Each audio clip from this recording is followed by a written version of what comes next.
Hello, dear bankers. Hello to everybody. A very warm welcome to JIBCIB Prep. हम कर रहे हैं आपका सब्जेक्ट ABFM तैयार, जहां आज के सेशन में हम मॉड्यूल बी कंटिन्यू करेंगे। मॉड्यूल बी का यूनिट 8 पढ़ने वाले हैं। यहाँ से आप बिल्कुल प्यार से 2 से 4 क्वेश्चंस एक्सपेक्ट कर सकते हैं। मतलब यहाँ से न्यूमेरिकल बनते हैं और बहुत आसान, वेरी इजी, वेरी इंपॉर्टेंट। और यही कॉम्बिनेशन हमको चाहिए ना। Very easy, very important. ठीक है, हर एग्जाम में there is no previous year examination left जहां पर यहाँ से क्वेश्चन ना बना हो, तो आने वाले समय में भी बनेगा। तो मेरे साथ आज का सेशन बहुत डेडिकेटेडली समझेंगे, बहुत आसान है। ठीक है, चलिए शुरू करते हैं। पहले बात करते हैं लेवर के बारे में। चैप्टर का नाम है फिनेंशियल एंड ऑपरेटिंग लेवरेज। यहाँ पे कंबाइंड लेवरेज को भी देखेंगे। तो लेवरेज है ही क्या, यहाँ से बातचीत चालू करते हैं। हम लेवर करते हैं ताकि एनहेंस कर सके किसी चीज का इम्पैक्ट, या फिर फोर्स टू पुश और मूव एन ऑब्जेक्ट, लेवर कर रहे हैं हम। ओके, सिंपलेस्ट एग्जाम्पल लेवर का हम बोल सकते हैं सीसो, जहाँ पे प्रेशर होगा वहाँ नीचे चला जाएगा। ठीक है, which has a long bar with a fulcrum and 2 children sitting on each side. ठीक है, नाउ जो लाइट वेट कार होगा वो सॉरी लाइट वेट चाइल्ड होगा वो ऊपर जा सकता है, can lift a heavier child on the other side if his distance from the fulcrum is more than the distance on the heavier side। मान लेते हैं एक साइड हेवियर बच्चा है, एक साइड लाइटर बच्चा है। लाइटर बच्चा तभी वह हेवियर बच्चे को उठा पाएगा क्योंकि डिस्टेंस यहाँ पर रहेगा, और इसी को ही हम लेवरेजिंग कहते हैं। ये प्रॉपर्टी है, ये हमको दी थी जलेलियो ने। यहाँ से एग्जाम में अभी तक नहीं क्वेश्चन पूछा गया है, बट अगर पूछा जाता है ऑथर बेस्ड क्वेश्चन तो यहाँ से पूछा जा सकता है। हमने एक ग्लिम्स ले लिया है। ठीक है, now give me a point of support and I can lift the earth, ऐसा बोला गैलीलियो ने। ओके, सेम प्रिंसिपल अप्लाई करता है बिजनेस में भी, जहाँ पर when you applied it to the operations it is called operating leverage, और जब इसको फिनेंस फंक्शन में लगाते हो तो उसे फिनेंशियल लेवरेज बोलते हो। ठीक है, मैं फिनेंशियल एनालिसिस के बारे में बात करूं तो लेवरेज रिफ्लेक्ट करता है relationship between the fixed cost, कितना फिक्स्ड खर्चा है। मतलब अगर कोविड चल रहा है और सब लोग घर बैठे हैं, तभी भी रेंट तो आपको देना पड़ेगा फैक्ट्री का, लोगों की सैलरी तो आपको देनी पड़ेगी जो काम कर रहे हैं, तो ये आपकी फिक्स्ड कॉस्ट है। फिक्स्ड कॉस्ट को प्रॉफिट के साथ जब आप रिलेट करते हो, उसी को आप फिनेंशियल एनालिसिस बोलते हो, उसी को आप फिनेंशियल लेवरेज बोलते हो। ठीक है, वेयर लेवरेज मैग्नीफाइज, लेवरेज बढ़ा दे रहा है इम्पैक्ट सेल्स फ्लक्चुएशन का बिजनेस की अर्निंग पर। ठीक है, तो यहाँ पे 2 टाइप्स ऑफ लेवरेज है। एक तो है फिक्स्ड फिनेंशियल कॉस्ट, जिसमें इन्वॉल्व हो रही है, जैसे कि आपका कोई एक्सपेंस, मतलब मान लेते हैं इंटरेस्ट देना है डेट पे, वो देना ही पड़ेगा ना, चाहे बिजनेस चले ना चले, आप 1 रुपये कमाए चाहे 100 रुपये कमाए, आपने अगर EMI देनी है 20 रुपये की तो आपको देनी पड़ेगी, है ना। तो फिनेंशियल लेवरेज में इन्वॉल्व होता है fix financial cost, correlate debt obligation to profit using borrowed funds to increase return on equity। what is return on equity? मतलब जब हम 2 तरीके से, हमने लास्ट चैप्टर में पढ़ा था, 2 तरीके से पैसे उठाता है एक बिजनेस, एक होता है डेट, एक इक्विटी। तो अगर आपने रिटर्न ऑन इक्विटी बढ़ाना है, उसमें भी फिनेंशियल लेवरेज का इम्पैक्ट रहेगा। As long as the return from asset purchase with debt exceeds the borrowing cost. Borrowing cost मतलब डेट ज़्यादा होना चाहिए इक्विटी से, कहने का मतलब आइडल रेशियो 2:1 रहता है। उतनी डिटेल हमारे सिलेबस में है नहीं, तो जितना हमारे सिलेबस में मैं उतनी ही आप तक बातचीत पहुँचाने की कोशिश करूँगी with the limited time that we have before our examination and the limited time that you have to spend post और आफ्टर योर बिफोर और आफ्टर योर ऑफिस। ओके, बात करते हैं EPS के बारे में। EPS प्राइमरी मेजर है। EPS is earning per share. एक शेयर खरीदने से आपको कितना प्रॉफिट मिलता है, मुनाफा होता है, या मुनाफे से ज़्यादा कितना आप कमा रहे हैं, that will be the better way to talk about it. Okay, तो EPS प्राइमरी मेजर है। रिटर्न ऑन इक्विटी, जो हमने रिटर्न ऑन इक्विटी बोला ना, यहाँ पे रिटर्न ऑन इक्विटी इंक्रीज करनी है तो बोरोड फंड ज़्यादा होना चाहिए। Okay, without debt EPS is driven solely by business net profit divided by number of equity shares. ये अगर डेट नहीं है तो ईपीएस कैसे निकालते हो आप? बिजनेस के नेट प्रॉफिट को डिवाइड कर देते हो कितने नंबर ऑफ शेयर्स हैं। नेट प्रॉफिट, इसमें अर्निंग्स के बारे में हम बात कर रहे हैं, ओके। और इस अर्निंग्स में से हम इंटरेस्ट माइनस कर दे रहे हैं, टैक्स माइनस कर दे रहे हैं, तो इसे ईबीआईटी भी बोल सकते हैं, earning before interest and tax. तो इक्विटी फाइनेंसिंग का इम्पैक्ट क्या है? जैसे ही आप इक्विटी कैपिटल बढ़ाते हो, मतलब जो पैसा बिजनेस में आप इक्विटी से ज़्यादा ला रहे हो, उससे एब्सोल्यूट प्रॉफिट तो बढ़ जाएगा बट ईपीएस बदलेगा नहीं।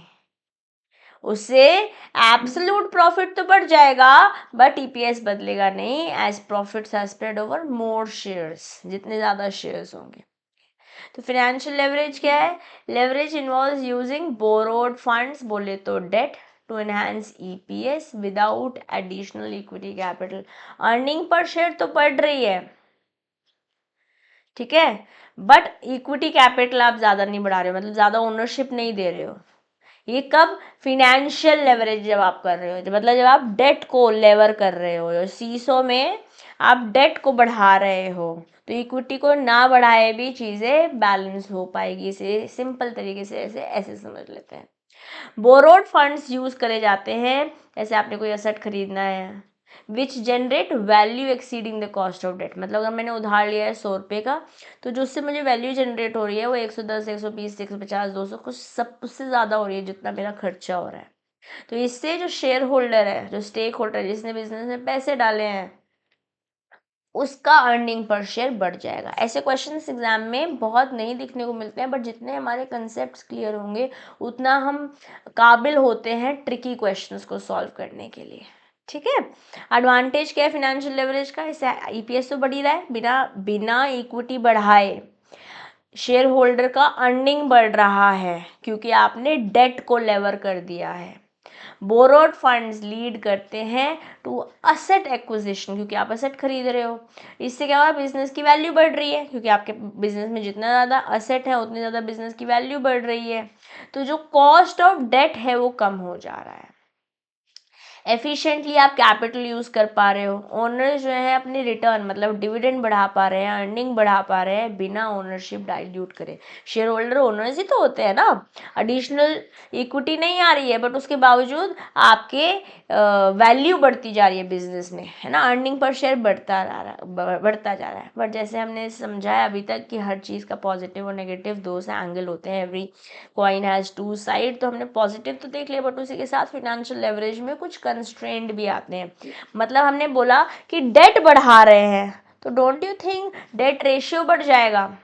डेट टू इक्विटी जैसे ही बढ़ेगा, लेंडर्स को लगेगा अरे भैया इन्होंने तो बहुत उधार ले लिया, वो कॉशियस हो जाएंगे, जिसकी वजह से या तो वो और उधार देंगे ही नहीं, या फिर अगर देंगे भी तो ज़्यादा ब्याज दर पर देंगे। Is it making sense? Which में इरोड द प्रॉफिटेबिलिटी, जो अल्टीमेटली प्रॉफिटेबिलिटी बढ़ाने का आपका एजेंडा था वो कहीं ना कहीं तो डिजॉल्व हो जाएगा। प्लस बिजनेस रिस्क है, देखिए समझिए, जहाँ पर भी रिस्क ज़्यादा है वहाँ इश्क तो ज़्यादा है, बट ये समझिए for you as a business, if you are putting money in some risky venture, और वहाँ से आपको एक फिक्स्ड कमिटमेंट फुलफिल करनी है, क्योंकि ईएमआई तो देनी पड़ेगी, इंटरेस्ट तो ब्याज तो आपको देना पड़ेगा, फिर क्या करोगे? यस, तो बिजनेस रिस्क है, क्योंकि आपने ज़्यादा डेट ले लिया है, तो आपकी बिजनेस की अबिलिटी टू कुशन, मतलब जस्ट इन केस फ्यूचर में कोई इमरजेंसी आ जाती है तो आप डेट नहीं ले पाएंगे, कैश कुशनिंग ही नहीं बची। और ये पोटेंशियली उस समय होगा जब ये मतलब जब पोटेंशियली इसके इम्पैक्ट क्या होंगे कि इससे ईपीएस, अर्निंग पर शेयर कम हो जाएगा अगर रिटर्न जो असेट पे है वो कम है। अगर रिटर्न असेट पे ज़्यादा है, मतलब आपने जितना बोरो किया था उससे ज़्यादा कमा रहे हो, तो ईपीएस बढ़ा रहेगा, ये हमने पॉजिटिव भी देखा था। बट अगर बिजनेस में रिस्क ज़्यादा है, वहाँ पर ये पोटेंशियल थ्रेट हो सकता है, ओके। इससे फिनेंशियल इंस्टेबिलिटी भी रहेगी, स्पेशली जब चीज़ें अच्छी नहीं चल रही हैं। अब तो सोच बूझ के साथ, सोच समझदारी के साथ बोरोइंग लिमिट्स आपको मेंटेन करनी चाहिए। ओनर्स टिपिकली कैप करते हैं बोरोइंग्स पे, बहुत ज़्यादा डेट भी नहीं चाहिए, क्योंकि इससे हमारी फाइनेंशियल स्टेबिलिटी बनी रहती है। आप एक्सेप्टेबल डेट में रहते हो, जिससे आप अपना सर्विसिंग कॉस्ट मतलब जो आपने इंटरेस्ट एक्सेट्रा है वो मेंटेन कर पाते हो, प्लस सस्टेनेबल ग्रोथ है, बहुत ज़्यादा रिस्क नहीं है। इसलिए समझदारी इसी में है, बहुत ज़्यादा डेट ना लिया जाए जस्ट फॉर लालच की ईपीएस बढ़ जाएगा।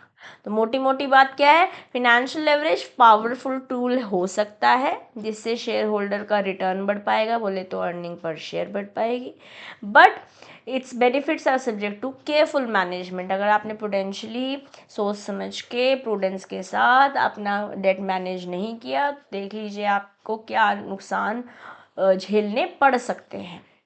यस, तो केयरफुली मैनेज करेंगे डेट लेवल्स को जो कि एसोसिएटेड है रिस्क के साथ। Optimal leverage is achieved when borrowed funds add value exceeding their cost, मतलब असेट बढ़ रहे हैं क्योंकि आपने बोरोड कॉस्ट से असेट लिए है, अब इससे जो रिटर्न आ रहा है वो ज़्यादा है और जो आपका खर्चा हो रहा है वो कम है, तो भैया फिनेंशियल लेवरेज सही है, ऑप्टिमल लेवरेज कर रहे हो। Okay, without over burdening the business financially. तो इसको आप कैसे लिखेंगे, कैसे, इसका फॉर्मूला क्या है, degree of financial leverage equals to earning before interest and tax divided by earning before tax. और ये कैसे निकालते हैं हम, इसको निकालते हैं जैसे आपको एग्जाम में क्वेश्चन में दे रखा होगा सेल्स, सेल्स में से वेरिएबल कॉस्ट माइनस करोगे तो आपको मिलेगा कंट्रीब्यूशन, ठीक है। इस कंट्रीब्यूशन में से आप माइनस करोगे अपनी फिक्स्ड कॉस्ट तो आपको मिलेगा earning before interest and tax. इस earning before interest and tax में से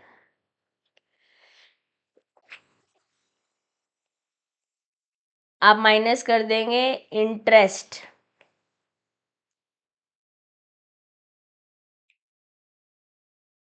माइनस कर देंगे इंटरेस्ट तो आपके पास आएगा अर्निंग बिफोर टैक्स, क्योंकि इंटरेस्ट तो माइनस हो गया।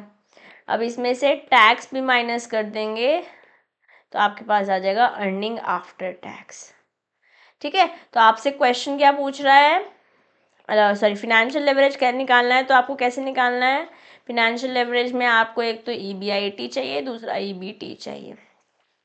Degree of financial leverage equals to EBIT upon EBT. तो अगर क्वेश्चन आपसे पूछा जाएगा आप इस तरीके से फॉर्मूला, इस फॉर्मेट में क्वेश्चन फिगर्स डालोगे, क्वेश्चन दे रखा होगा फॉर्मूला में फिगर्स डालोगे, आंसर आ जाएगा, ठीक है। अब इसी तरीके से हमारे पास एक ऑपरेटिंग लेवरेज है, जैसे हमने फिनेंस को लेवर करके फिनेंशियल लेवरेज निकाला, ऐसे हम ऑपरेशंस को लेवर करके ऑपरेटिंग लेवरेज निकालेंगे। ये फोकस किस पे करता है, फिक्स्ड ऑपरेशनल कॉस्ट पे फोकस करता है, जिसमें इंटरेस्ट एक्सक्लूडेड है and their relationship to their profit. Fixed cost का रिलेशनशिप प्रॉफिट के साथ मेजर करता है कितना सेंसिटिव है कंपनी अर्निंग पर, अपनी अर्निंग के साथ। अगर सेल्स का वॉल्यूम बढ़ता है घटता है, अगर सेल्स का वॉल्यूम बढ़ता है घटता है तो कितना इम्पैक्ट आता है अर्निंग पर, क्योंकि फिक्स्ड कॉस्ट अगर ज़्यादा है और सेल्स कम ज़्यादा हो रही है तो ऑफ कोर्स इम्पैक्ट तो आएगा ना।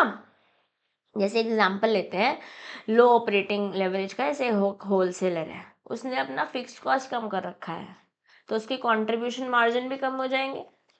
कैसे बोला था हमने, सेल्स में से वेरिएबल कॉस्ट माइनस करी तो कंट्रीब्यूशन आया, ठीक है। अगर ये खर्चे कम हो रखे होंगे तो कंट्रीब्यूशन ज़्यादा हुआ होगा, और अगर इसमें फिक्स्ड कॉस्ट भी कम हो जाती है तो आपका earning before interest and tax बढ़ जाएगा।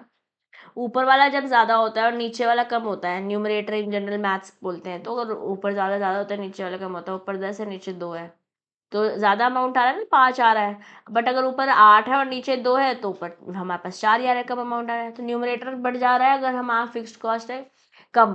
अगर फिक्स्ड कॉस्ट कम है, कंट्रीब्यूशन में से ईबीआईटी, जब फिक्स कंट्रीब्यूशन से फिक्स्ड कॉस्ट माइनस करोगे तो ईबीआईटी आपके पास ज़्यादा आएगा, earning before interest and tax ज़्यादा आएगा।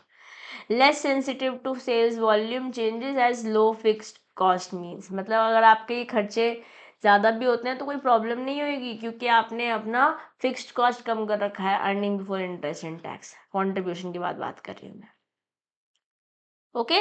और अगर आपका ऑपरेटिंग कॉस्ट ज़्यादा है, जैसे हॉस्पिटल, उनकी फिक्स्ड कॉस्ट ज़्यादा है, फैसिलिटीज़ इक्विपमेंट्स एक्सेट्रा, तो इनका जो चाहे वेरिएबल कॉस्ट चाहे कम भी है बट प्रॉफिट इम्पैक्ट होगा सेल्स वॉल्यूम से, Yes, a business with high operating leverage experiences significant fluctuation, क्योंकि ये जैसे ही सेल्स का वॉल्यूम बदलेगा वैसे वैसे अगर सेल्स कम होगी प्रॉफिट कम हो जाएगा, सेल्स ज़्यादा होगी प्रॉफिट ज़्यादा हो जाएगा, इसलिए बोल रहे हैं ऑपरेटिंग लेवरेज, ऑपरेटिंग कॉस्ट हमको कम लगनी है। ये हमने दोनों एग्जाम्पल से समझ लिया है, ठीक है। और डिग्री ऑफ ऑपरेटिंग लेवरेज का फॉर्मूला क्या है? डिग्री ऑफ ऑपरेटिंग लेवरेज का फॉर्मूला है या तो आप ऐसे निकाल सकते हैं percentage change in EBIT upon percentage change in sales volume, but इस तरीके से क्वेश्चन जनरली ऑब्जर्व नहीं करे गए हैं।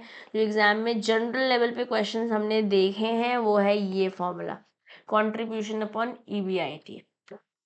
हमने क्या बोला था? हमने बोला था सेल्स में से वेरिएबल कॉस्ट गई तो कंट्रीब्यूशन आया, कंट्रीब्यूशन में से फिक्स्ड कॉस्ट गई तो ईबीआईटी आया, ईबीआईटी में इंटरेस्ट गया तो ईबीटी आया, ईबीटी में से टैक्स गया तो ईएटी आया। ये हमने डिग्री ऑफ ऑपरेटिंग कॉस्ट तो ऑलरेडी देख लिया था।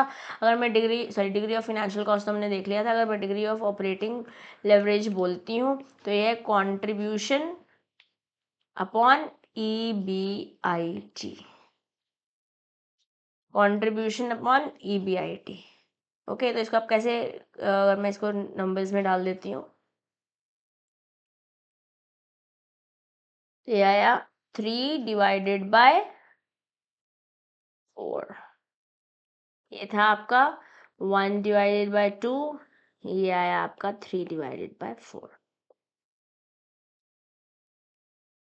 ठीक है ना मैम? थोड़ा न्यूमेरिकल्स करके दिखाइए, हुए समझ में आएगा। बिल्कुल करेंगे, टेंशन मत लीजिए, हम न्यूमेरिकल्स भी करेंगे। तो अगर मान लेते हैं आपको सेल्स दे रखी है 100, ठीक है, वेरिएबल कॉस्ट ऐसे दे रखी है 40, तो आपके पास कंट्रीब्यूशन आएगा 60, और मान लेते हैं फिक्स्ड कॉस्ट आपको दे रखी है 20, तो आपका earning before interest and tax आया 40। मान लेते हैं इसमें 10% के हिसाब से इंटरेस्ट है, तो 4 रुपये इंटरेस्ट हुआ 36 हुआ, ये बन गया ईबीटी।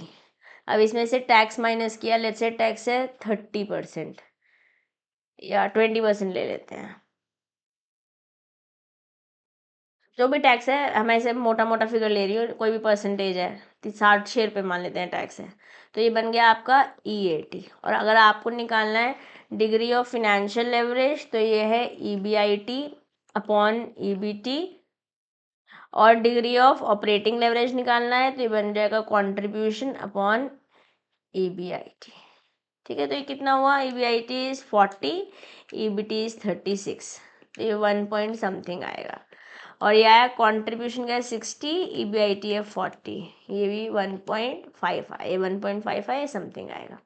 अब इसी तरीके से जैसे हमने इंडिविजुअल निकाला, हमने individual degree of financial leverage निकाला, हमने डिग्री ऑफ ऑपरेटिंग लेवरेज निकाला, इसी तरीके से हम डिग्री ऑफ कंबाइंड लेवरेज, जहाँ पे दोनों का, फिनेंशियल का भी और ऑपरेटिंग का भी कॉम्बिनेशन दिखाई देता है, तो वहाँ पर कैसे कर सकते हैं? या तो आप डिग्री ऑफ फिनेंशियल लेवरेज अलग से निकालो, ईबीआईटी अपॉन ईबीटी, ठीक है, और डिग्री ऑफ ऑपरेटिंग लेवरेज अलग से निकालो, कंट्रीब्यूशन अपॉन ईबीआईटी, या फिर सिंपली इसको ऐसे बोल देते हैं EBIT upon EBT into contribution upon EBIT, EBIT से ईबीआईटी कट गया तो कंट्रीब्यूशन अपॉन ईबीटी। सही बात नहीं है? ये फॉर्मूला निकाल सकते हैं। ठीक, चलिए क्वेश्चन आया न्यूमेरिकल आपके स्क्रीन पर। क्वेश्चन क्या है? फिक्स्ड कॉस्ट दे रखी है 20,000 की, सेल्स रेशियो दे रखा है 1,00,000 का, पीवी रेशियो दे रखा है, प्रॉफिट टू वॉल्यूम रेशियो दे रखा है 40% का। ठीक है, अब आपको निकालना है, तो हमें पता है सेल्स में से वेरिएबल कॉस्ट निकालते हैं तो कंट्रीब्यूशन आता है, उसमें से ऑपरेटिंग लेवरेज निकालना है, ऑपरेटिंग लेवरेज होता है कंट्रीब्यूशन अपॉन ईबीआईटी। कैलकुलेट करेंगे मेरे साथ साथ, कंट्रीब्यूशन में से माइनस करेंगे फिक्स्ड कॉस्ट तो अपन क्या आएगा? ईबीआईटी। बस हमको यहीं तक का ही डेटा चाहिए with school question that has been asked. तो ये हुआ 1,00,000 रुपये, वेरिएबल के कॉस्ट हो जाएगी आपकी 60,000 रुपये, 40% है क्योंकि, ठीक है, तो ये आ गया आपका कंट्रीब्यूशन आ गया 40,000, उसमें से 20,000 रुपये आपका फिक्स्ड कॉस्ट दे रखा है, तो ये 20,000 आ गया आपका ईबीआईटी। इस फॉर्मूला में डालो 40,000 divided by 20,000 2 is your operating leverage. 2 कहाँ दे रखा है, ए में दे रखा है 2, दैट्स योर आंसर। ठीक है, समझ में आया जी। चलिए next, degree of operating leverage क्या है, EBIT upon EBT, sorry contribution upon EBIT is operating leverage, A is your answer. Now, what is degree of financial leverage? Degree of financial leverage is contribution upon, no sorry, EBIT upon EBT. Answer क्या हो जाएगा, EBIT upon EBT। ठीक, next क्या है, which of the following is the best indicates the business risk. Business risk सबसे ज़्यादा बढ़िया तरीके से दिखाता है ऑपरेटिंग लेवरेज। वेरी इंपॉर्टेंट, यहाँ से very very very very important question, ये मैकमिलन का क्वेश्चन है और हमारे लिए काफ़ी ज़्यादा इंपॉर्टेंट है।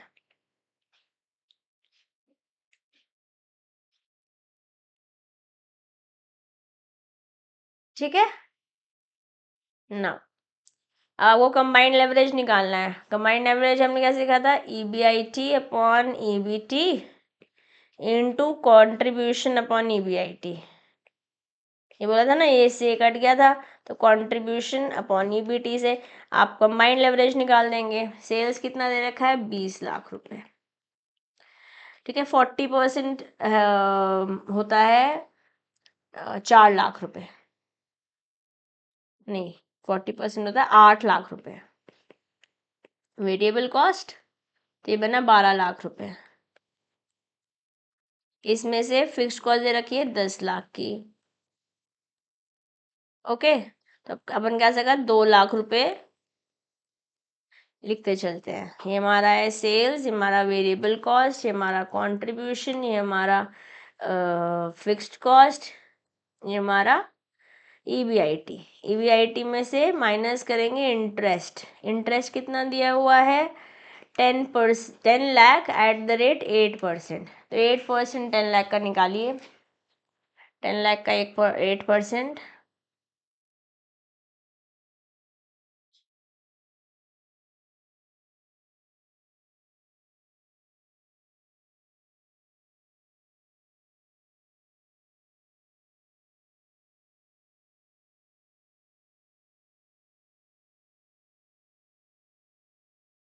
$80,000।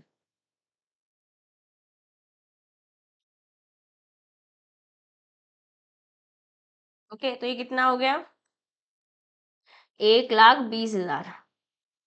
ठीक है, ये तो आ गया आपका ईबीटी।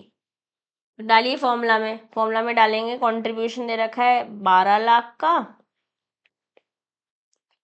और ये आया 1,20,000 का।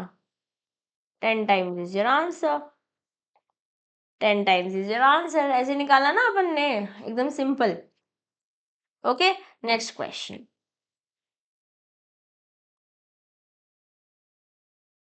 Match the correct options. Debt to asset ratio, debt upon asset.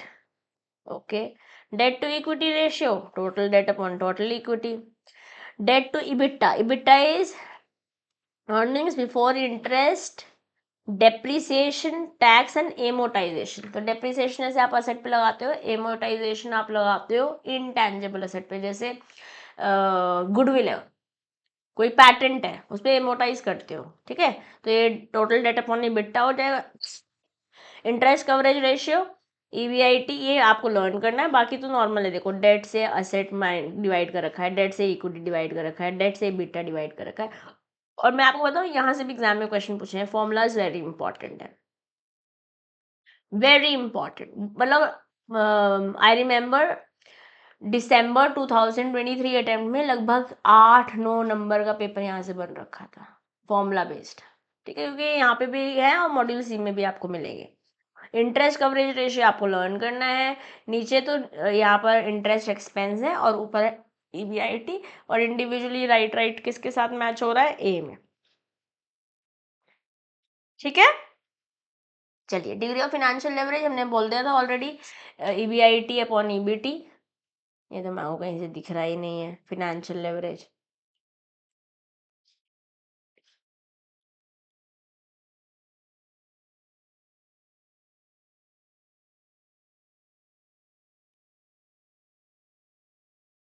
ठीक है, इसको लिखेंगे जो हमारा सही आंसर है। नाउ नेक्स्ट क्वेश्चन, सेल्स दे रखा है हमको, वेरिएबल कॉस्ट इसका 50% है, तो ये कोई 24 लाख है, तो ये 12 लाख हो जाएगा। ये हो जाएगा आपका 12 लाख बचा, 12 लाख में से 10,000 फिक्स्ड कॉस्ट है, तो 10 लाख आ गया, 2 लाख रह गया। ये 10% ऑफ 10 लाख इज 1 लाख, ये बच गया 1 लाख। तो हमारे पास कॉन्ट्रीब्यूशन है ये और EBIT है ये, फिनेंशियल लेवरेज निकालना है, ठीक है। नो सॉरी, 1 लाख बचे ना। ये क्या था हमारे पास, कॉन्ट्रीब्यूशन ये था, EBIT ये था, EBT ये था, और इसमें से टैक्स भी माइनस कर देते हैं। टैक्स नहीं भी माइनस करेंगे तो इट डजेंट मैटर, खैर 50,000 50 के आ जाएगा यहाँ पर, ठीक है। चलिए कैलकुलेट करते हैं, हमें फिनेंशियल लेवरेज निकालना है, तो it is EBIT upon EBT। EBIT is 2 lakh, EBT is 1 lakh, 2 times is your answer, 2 times is your answer। देखो आसान है ना, सिंपल, ओके। और यही अगर आपको EPS निकालने को भी बोल देता, लेट से अगर आपको EPS अर्निंग पर शेयर भी निकालने को बोल देता है एग्जाम में क्वेश्चन, तो आप क्या करते, EAT तक तो हम पहुंच ही गए थे, 50,000 तक तो हम पहुंच ही गए थे, इस 50,000 तक अर्निंग आफ्टर टैक्स तो हम पहुंच गए थे। उसे आप किसके साथ डिवाइड करेंगे, अर्निंग आफ्टर टैक्स को आप डिवाइड करेंगे नंबर ऑफ शेयर्स के साथ। ये मुझे कैसे पता चला, ये मुझे पता चला 10 लाख शेयर्स हैं, 100 रुपये ईच, तो 10 लाख को डिवाइड कर दोगे आप 100 के साथ, अगर चल जाएगा 10,000 शेयर्स हैं, तो 50,000 को 10,000 डिवाइड करोगे तो आपको पता चल जाएगा कि आपका अर्निंग पर शेयर कैसे है। यहाँ से भी एग्जाम में क्वेश्चन पूछे गए हैं, इसलिए ये आपके लिए इम्पोर्टेंट है। और मैं इस चैप्टर में इसलिए टाइम लगा रही हूँ क्योंकि आसान भी है और एग्जाम में स्कोरिंग भी है, ओके। फिर इसी तरीके से डिग्री ऑफ फाइनेंशियल लेवरेज निकालना है, हमको पता है EBIT अपॉन EBT फॉर्मूला है, बस ये डालेंगे और आंसर निकालेंगे। प्रॉफिट वॉल्यूम रेशियो 27.55% दे रखी है, इसका मतलब 73.45% जो हो जाएगा हमारा वेरिएबल कॉस्ट हो जाएगा। तो अगर सेल्स 84 लाख है, तो 84 लाख का 73.45% निकाल लेंगे। क्या है, 84 लाख का 73.45%, ये आता है 61.698 आपका वेरिएबल कॉस्ट है। यस, कैलकुलेट करेंगे आंसर निकालेंगे, बिल्कुल भी डिफिकल्ट नहीं है। ये देखिए, तो ये माइनस करेंगे तो कितना आ जाएगा 84 में से, ये आया आपका 22.308।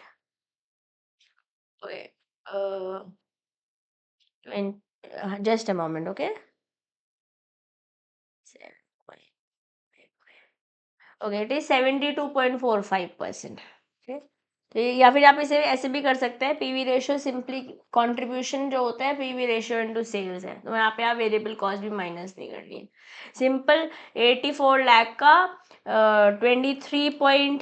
27.55% से आप कंट्रीब्यूशन निकाल लेंगे, आप ऐसे भी निकाल सकते हैं। फिक्स कॉस्ट माइनस करेंगे, फिक्स कॉस्ट कितनी दे रखी है, फिक्स कॉस्ट आपकी 6.96 लाख दे रखी है, माइनस करेंगे तो आपका EBIT आ जाएगा। EBIT में से इंटरेस्ट माइनस करेंगे, फिर टैक्स माइनस करेंगे, EAT आ जाएगा। अब मान लेते हैं आपको EPS निकालने को भी बोल देते हैं, लेट्स इन केस, तो आप क्या करेंगे, EAT को डिवाइड कर देंगे नंबर ऑफ शेयर्स से, जस्ट इन केस एग्जाम में क्वेश्चन पूछ जाता है। ऐसे तो डिग्री ऑफ फाइनेंशियल लेवरेज हम समझते हैं EBIT अपॉन EBT होता है, फॉर्मूला में वैल्यूज डालेंगे और आंसर निकालेंगे, ठीक है। नेक्स्ट क्वेश्चन क्या है, डिग्री ऑफ ऑपरेटिंग लेवरेज निकालना है। 1000 यूनिट्स है प्रोडक्ट एक्स के, 50 रुपये के हिसाब से, वेरिएबल कॉस्ट है 30 रुपये, फिक्स कॉस्ट है 15,000 रुपये।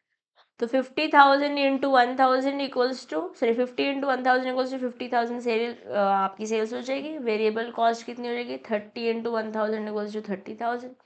आपका कॉन्ट्रीब्यूशन आ गया, उसमें फिक्स कॉस्ट दे रखी है 15,000 रुपये, EBIT आ जाएगा। आपको कंट्रीब्यूशन पता है, आपको EBIT पता है, कंट्रीब्यूशन अपॉन EBIT से आंसर निकाल दोगे, 4 times is your answer. Degree of operating leverage पूछा था आपसे ये, ठीक है। फिर नेक्स्ट क्वेश्चन क्या पूछ रहा है, फिर से डिग्री ऑफ ऑपरेटिंग लेवरेज निकालना था, फिर से 20,000 शर्ट्स हैं, सेल प्राइस है 500, तो पहले इसके साथ मल्टीप्लाई, फिर इसके साथ मल्टीप्लाई, ऑपरेटिंग कॉस्ट दे रखी है, आपको कंट्रीब्यूशन पता चल जाएगा, ईबीआईटी पता चल जाएगा, आंसर आ जाएगा। डिफिकल्ट तो नहीं है ना दोस्तों, बिल्कुल बिल्कुल प्यारा क्वेश्चन है। Yes, 20,000 into 500 equals to 1 lakh. Variable cost 40,000. Contribution आ गया 60,000. 40,000 सॉरी 40 lakhs में बातें हो रही है ना, lakhs में बातें हो रही हैं। 1 crore minus 40 lakh equals to 60 lakh. 60 lakh में से 40 lakh माइनस करेंगे 20 lakh. 60 lakh divide by 20 lakh equals to 3 times, और यही आंसर है अपन का। ठीक है, नेक्स्ट एक फॉर्म है, उसका सेल्स है 10 लाख रुपए, वेरिएबल कॉस्ट है 7 लाख रुपए, फिक्स्ड कॉस्ट है 2 लाख रुपए। तो क्या है 3 lakh contribution, 2 lakh fix cost minus करा तो 1 लाख आया ईबीआईटी। निकालना है operational and financial and combined तीनों ही। तो ईबीआईटी अपॉन ईबीटी से फिनेंशियल आ जाएगा, कंट्रीब्यूशन अपॉन ईबीआईटी से ऑपरेटिंग आ जाएगा, और कंट्रीब्यूशन अपॉन ईबीटी से कंबाइंड आ जाएगा। फॉर्मूला में ये निकालते चले जाओ और आंसर तक पहुंचते चले जाओ, कोई टेंशन नहीं है। इंटरेस्ट दे रखा है। हेलो बेटा, आई एम इन क्लास, देख लीजिए मैं क्लास में हूँ। ठीक है, क्लास फिनिश करके मैं आती हूँ आपके पास। ओके ठीक है, फिर बोलेंगे नहीं। आपने देखिए 55 लाख पे 10% निकालेंगे, 50,000 आया, ईबीटी भी आ गया आपके पास। आपको क्या क्या चाहिए होता है? किसके घर? हाँ को दिया। ओ, इसको हटाएंगे, चुपचाप बताएंगे, ठीक है। हम क्या बोल रहे हैं, हमारे को क्या क्या चाहिए? हमको चाहिए जीरा, you'll have to keep quiet, okay? चलो मुझे मुझे क्वेश्चन कराने दो, चलिए पीछे ये ऑपरेटिंग लेवरेज इसको लेना मीनाक्षी। चलो बेटे, मैं थोड़ी देर में क्लास में आ रही हूँ। क्या क्या बाहर खेल लो ना, चला लीजिए, मुझे पाइप उठा के दीजिए। सॉरी गाइस, सॉरी, लोग कान में सुन रहे होंगे तो आपको इसका आवाज आई होगी। Let me just quickly check audio video. Hello hello, yes. चलिए, हमने क्या बोला, ऑपरेटिंग लेवरेज क्या था, contribution upon EBT, sorry EBIT. Financial leverage बोला हमने ईबीआईटी अपॉन ईबीटी, और कंबाइंड लेवरेज हमने क्या बोला, कंट्रीब्यूशन अपॉन ईबीटी। सिंपल, कोई टेंशन ही नहीं है, फॉर्मूला में डालेंगे आंसर निकालेंगे। Yes, and with this we are done, खत्म। बस इतना ही प्यारा और इजी चैप्टर है। ओके, ज्वाइन कर लीजिए टेलीग्राम चैनल अगर अभी तक नहीं किया है, सीएम में दिशा दुआ टेलीग्राम ग्रुप भी ज्वाइन कर लीजिए, और मिलते हैं आपसे नेक्स्ट सेशन में। Till then keep learning, keep growing. This is your friend and your teacher CM में Disha Dua, signing off for today. Bye bye.